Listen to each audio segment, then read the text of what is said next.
Estamos en ese paralelo que nos confronta, y es que Pablo nos lleva al origen del problema. ¿Dónde estuvo el origen de ese problema? El origen del problema estuvo en el huerto del Edén, donde el hombre decidió obedecerle a Dios, rebelarse contra Dios. Y para mí es absolutamente sorprendente cómo después que son arrojados del huerto del Edén, pasa tanto tiempo. Eh, Sucede que el Señor les promete que por la mujer vendrá también ella dirá, ¿no? Aplastará la cabeza de la serpiente, que es una indicación mesiánica allí en Génesis. Pero también en Génesis es muy impresionante cuando empezamos a leer, llegamos al capítulo 3, es dolorosísimo lo que Dios les dice a ellos, los arroja del huerto, pero en el capítulo 4, cuando Caín asesina a su hermano, eso duele terriblemente. Dice, pero ¿qué pasó? ¿Qué pasó con esa familia? Dios mío. Y Dios siempre interviniendo en la vida de ellos. Y note que lo que sucedió entre Caín y Abel fue alrededor de un altar. O sea, había siempre como eso de que yo tengo que buscar a Dios, pero como que el pecado estaba creciendo tanto que era muy difícil. Y en el capítulo, al final del capítulo 4, a mí me impacta muchísimo porque dice, ya habían pasado muchas generaciones, dice, y aconteció que Adán, conoció a Adán otra vez a su mujer, y ella le dio a Dios a luz un hijo y le puso por nombre Seth, porque dijo, Dios me ha dado otro hijo en lugar de Abel, pues Caín lo mató, qué dolor. Y a Seth le nació también un hijo y le puso por nombre Enos. Por ese tiempo, después de tantos años, por ese tiempo comenzaron los hombres a invocar el nombre de Dios. Era como la necesidad, el deseo de invocar el nombre de Dios. Y luego viene en los capítulos que siguen, viene el diluvio, en el capítulo 6, en el capítulo 11 viene lo de la torre de Babel, todas esas rebeliones donde el pecado crece y crece y crece y crece exponencialmente en medio de la humanidad. Y hasta Moisés, pues el pecado crecía, pero no veían ninguna solución. Entonces, por eso dice, y creció el pecado hasta Moisés. Pero, y la paga del pecado siempre es muerte, porque Dios tomaba acción cada vez. Tomó acción en el tiempo de Noé, tomó acción en la Torre de Babel, tomó acción en Sodoma y Gomorra al lado de Abraham, y siempre tomando acción para mostrarle al hombre que estaba mal, lo que estaba, cómo estaba viviendo. Luego él forma el pueblo de Israel y la ley que hace empeora la situación. Y cuando Cristo vino, la ley era sola, la institución judía, supuestamente de la cual Abraham era el padre de los judíos, y que supuestamente todas las naciones glorificarían a Dios y conocerían a Dios a través de ellos, ellos serían el pueblo de Dios para darlo a conocer. No había nada de eso, todo estaba arruinado, había corrupción dentro de la institución y la gente estaba en una desesperanza tremenda. Había crecido enormemente la prostitución, había crecido enormemente la idolatría, todo el pueblo y nación que crecía con peores condiciones. Entonces era una situación desde Adán en adelante, pasando por la ley, que no tenía esperanza. Y lo único que vemos es condenación. Romanos 3:23, todos pecaron, están destituidos de la gloria de Dios. 6:23, la paga del pecado es muerte. Y en Ezequiel 28:4 dice, el alma que pecare, esa morirá. Entonces no había como solución de esa pandemia mortal del pecado. Entonces Pablo hace como ese cuadro comparativo contrastante, porque de comparación, pues no hay comparación entre esa pandemia del pecado que inunda, que se penetra, que llega a toda la humanidad, a la experiencia gloriosa de la justificación por la fe en Cristo Jesús. Y entonces el cuadro es más o menos ese que tenemos allá al frente. El pecado entró por Adán y la vida y produjo ¿qué? Muerte. Y la justificación entró por Cristo, o la vida entró por Cristo y nos da vida eterna. La muerte reinó desde Adán hasta Moisés y la vida reina mediante la obra del Señor Jesucristo. La ofensa alcanzó a todos, la ofensa de uno, y la justicia de uno alcanzó a todos también.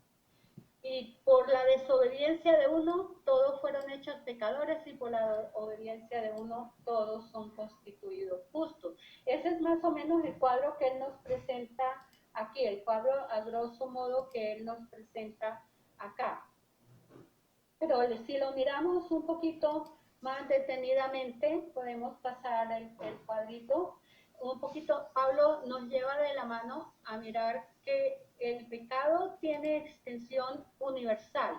Y lo primero que hace es presentarnos a Adán.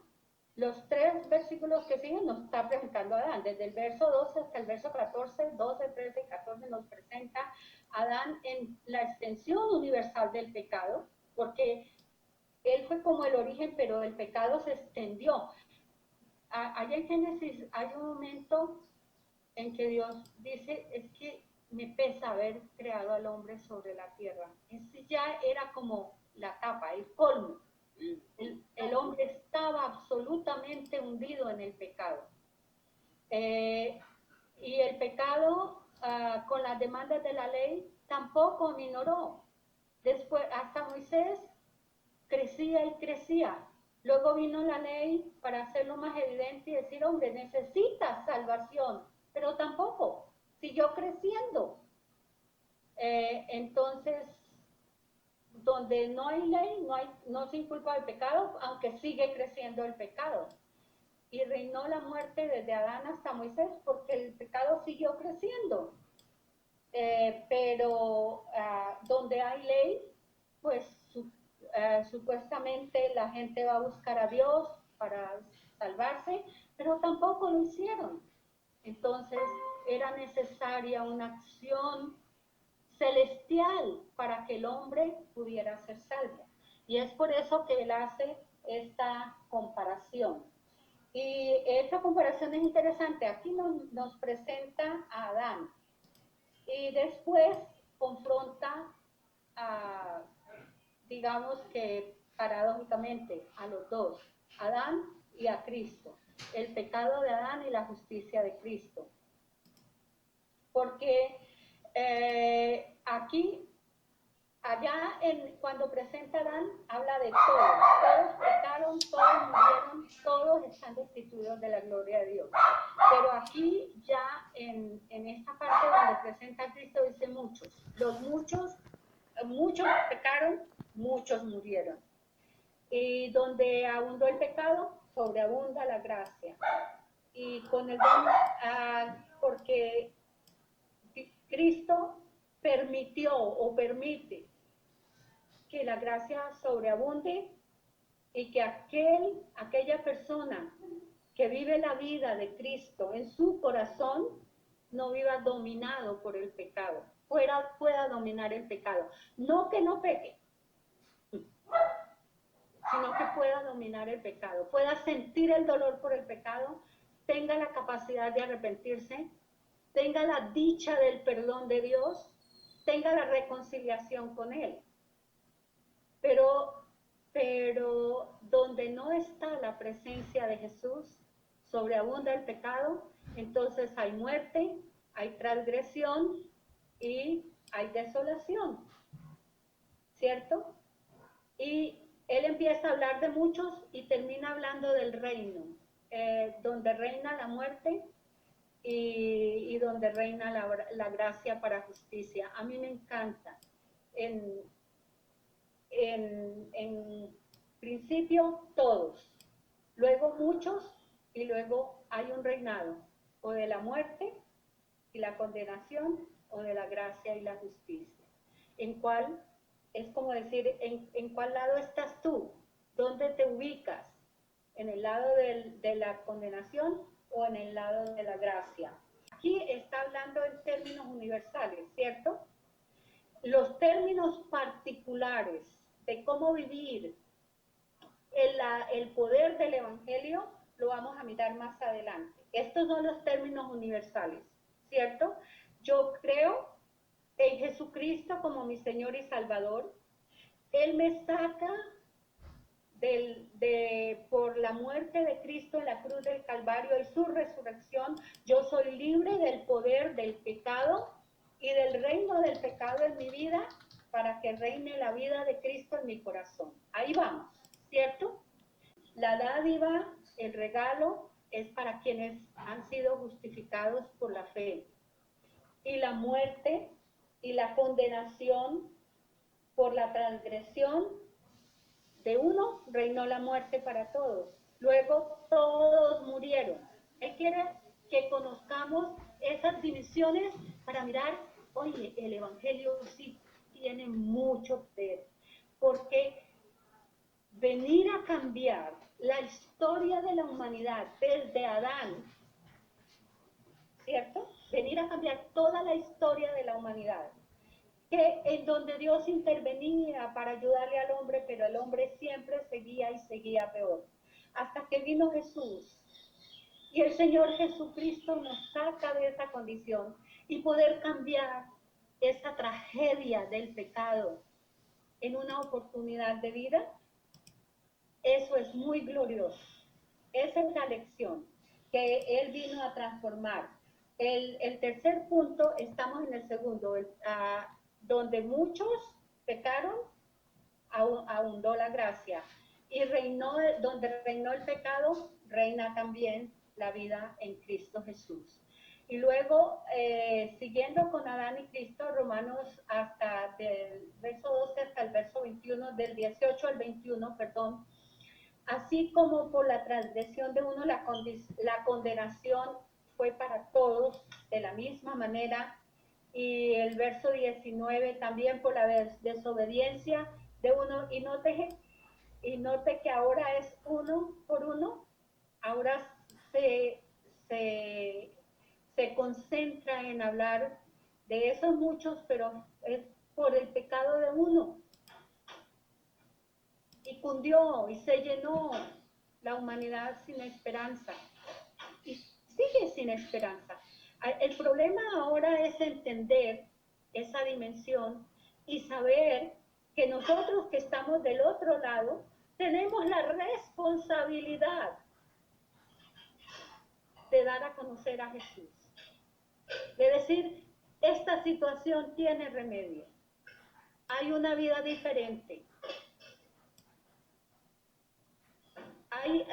No tenemos que seguir ni con ritos, ni con ceremonias, ni con nada de eso, porque en Cristo hay una vida diferente.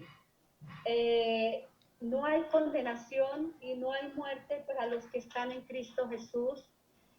Somos justificados por cuando creemos en Él y le obedecemos. Y el reino del pecado es para muerte y el reino de la gracia es para la vida. Entonces tenemos para escoger, pero hay que decirlo, hay que darlo a conocer.